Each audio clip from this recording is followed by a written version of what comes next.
इस श्रीमद् भागवत में भगवान श्री हरि का आद्योपांत चरित्र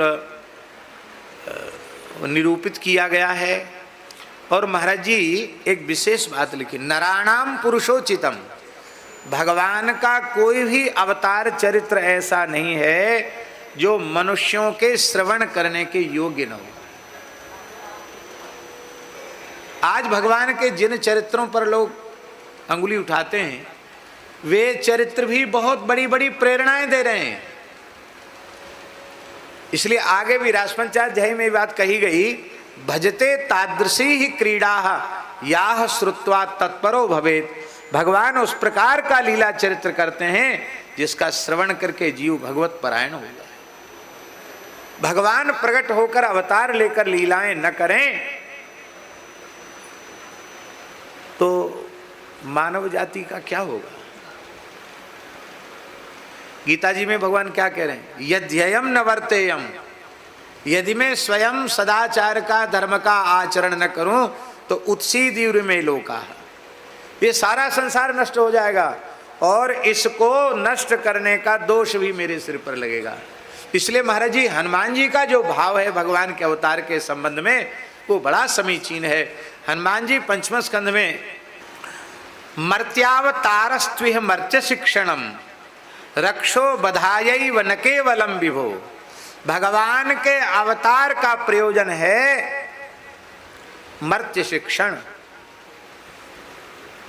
और केवल रामावतार का ही प्रयोजन नहीं है, समस्त भगवद अवतारों का प्रयोजन है मर्त्य शिक्षण। महाराज जी हम आपको कहां तक कहें, भगवान के अवतार काल में एक सर्वश्रेष्ठ महानुभावों की सभा में एक अत्यंत निंद्य कर्म हुआ। उस कर्म का नाम था जुआ, जूत क्रीड़ा। असत सभा लिखा है सुखदेव जी ने उसको, असत सभाया वनवास कृच्छ्रता है। कुंती ने उसे असत सभा कहा। सत्पुरुषों की सन्निधि में होने वाली सभा भी असत सभा है, जिसमें गुरु द्रोणाचार्य, कृपाचार्य, अश्वत्थामा, पितामह भीष्म ऐसे महानुभाव बैठे हों, वो सभा भी असत सभा हो गई, क्योंकि वहाँ कोई सत्संग नहीं हो रहा है, वहाँ एक निंद्य कर्म हो रहा है, द्यूत क्रीड़ा।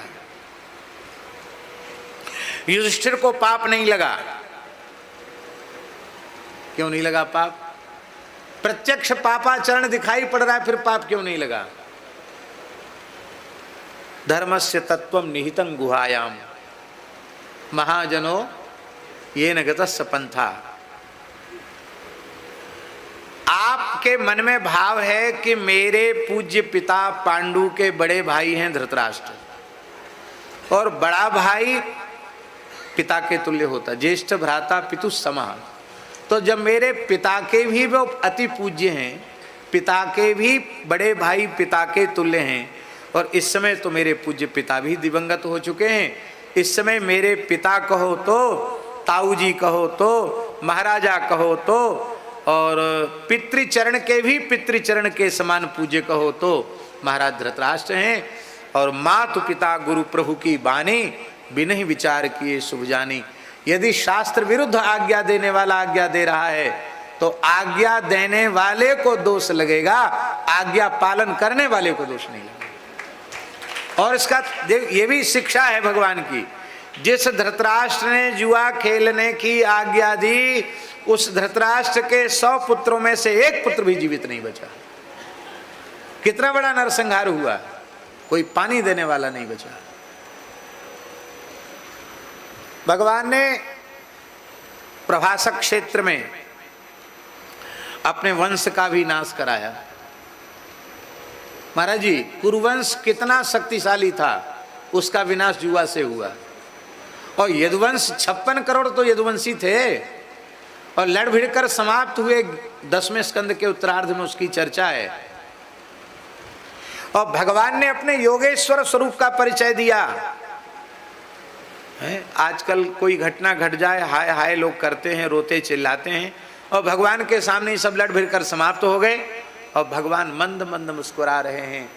उनके वो अपने स्वरूप में ऐसे अवस्थित हैं कि संसार की किसी भी प्रतिकूल क्रिया का कोई प्रभाव श्री कृष्ण के ऊपर नहीं। ये है परमात्मा श्री कृष्ण, योगेश्वर श्री कृष्ण का स्वरूप, यदुवंश का क्षय। मानो भगवान ने इस चरित्र के माध्यम से भी प्रेरणा दी कि भाई देखो, तुम चाहे जितने बड़े हो, कुरुवंश के जैसे शक्तिशाली नहीं होगे, तुम यदुवंश के जैसे शक्तिशाली नहीं होगे। यदि जुआ और शराब में ये दो सभ्यताएं इतनी शक्तिशाली थी, वो नष्ट भ्रष्ट हुई, तो तुम किस खेत की मूली हो। इसलिए जीवन पर्यंत जुआ और शराब से बचो। ये प्रेरणा है, प्रत्येक चरित्र में प्रेरणा छिपी हुई है। ये मैंने केवल एक उदाहरण मात्र दिया। इसलिए नराणाम पुरुषोचितम, इसी भागवत में चरित्र है महाराज जी। नारद जी ने सोचा कि जिस गृहस्थी के 2 ब्याह हो जाते हैं वो बहुत परेशान हो जाता है। और श्री कृष्ण के इतने विवाह, इतने पुत्र, इतनी पुत्रियां, कैसे गुजर बसर होती होगी, घर में रोज लड़ाई होती होगी, लाठी बजती होगी। तो चलें देख के आवें। तो देवर्षि नारद जी महाराज पधारे। सबसे पहले ब्रह्मवेला में रुक्मिणी महल में गए। तो क्या देखा महाराज जी कि भगवान श्री कृष्ण अपनी सैया पर उठ कर के ब्रह्मवेला में बैठे हैं, आत्म ज्योति का ध्यान कर रहे हैं, समाधि में बैठे हैं श्री कृष्ण। नारद जी ने वीणा बजाया, नारायण नारायण नारायण। ओह वाह वाह वाह, हमारा गृहस्थाश्रम धन्य हो गया। आज की ब्रह्मवेला में देवर्षि नारद का दर्शन। बोले फुर्सत नहीं है बातचीत करने की, आगे बढ़ेंगे। आगे महल में गए, भगवान प्रातः स्मरण कर रहे हैं।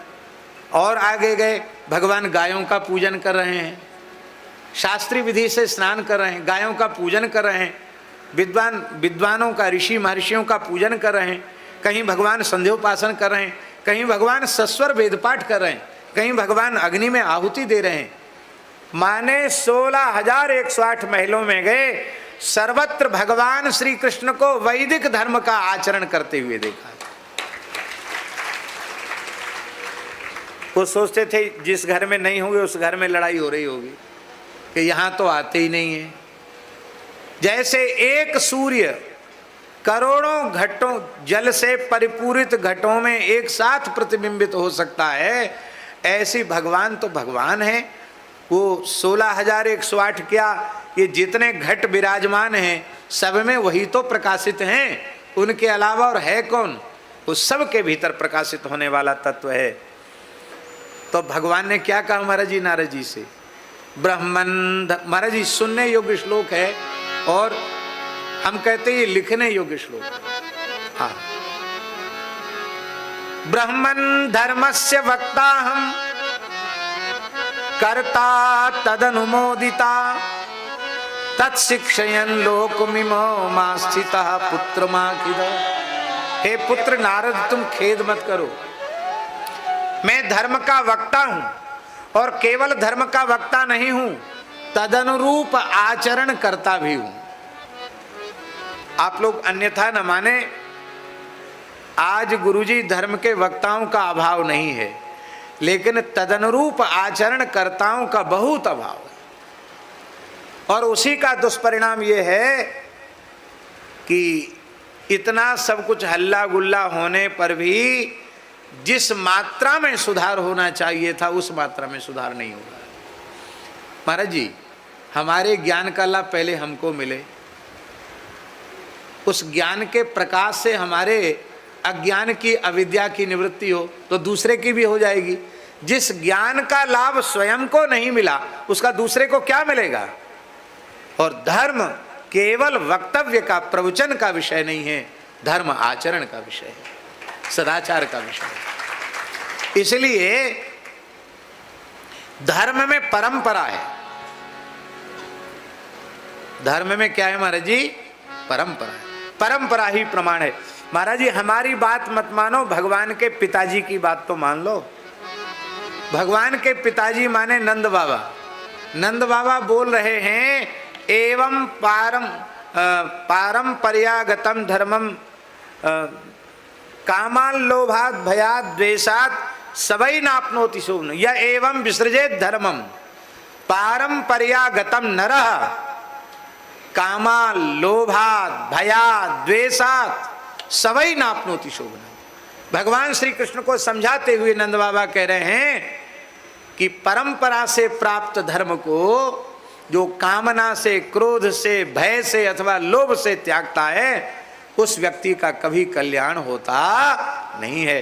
परंपरा से प्राप्त धर्म का हमें समादर करना चाहिए और उस परंपरा से प्राप्त धर्म की प्रतिष्ठा के लिए भगवान आते हैं। यदा यदा हि धर्मस्य ग्लानिर्भवति भारत अभ्युत्थानम धर्मस्य तदात्मानं सृजाम्यहम् परित्राणाय साधूनां विनाशाय च दुष्कृतां धर्म संस्थापनार्थाय।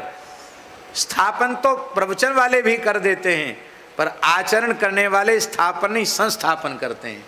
धर्म संस्थापनार्थाय संभवामि। श्री सीताराम प्रतिदिन सत्संग एवं दर्शन के लिए श्री महाराज जी के ऑफिशियल चैनल को जरूर सब्सक्राइब करें।